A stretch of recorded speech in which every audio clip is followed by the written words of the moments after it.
Nel settore biomedicale, nella nostra regione Friuli-Venezia Giulia, abbiamo un istituto tecnico superiore che forma i tecnici per le apparecchiature biomediche, forma i tecnici per l'informatica medica e forma i tecnici che gestiscono le apparecchiature per l'assistenza domiciliare. Quindi si tratta di un istituto tecnico superiore che già soddisfa buona parte delle esigenze del Friuli-Venezia Giulia in questo settore, cioè nel settore biomedicale.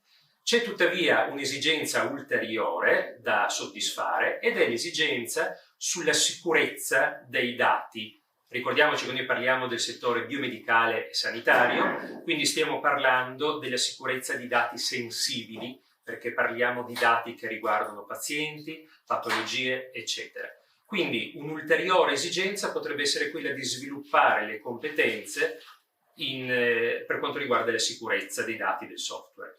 Come realizzarle, queste competenze, è dominio ormai diffuso che queste competenze vadano sviluppate non con l'ormai tradizionale modus operandi del docente in aula, ma con soluzioni nuove. Il settore biomedicale è stato uno dei settori pionieri per nuove metodologie di formazione e da queste dovremo attingere per ottenere dei buoni risultati.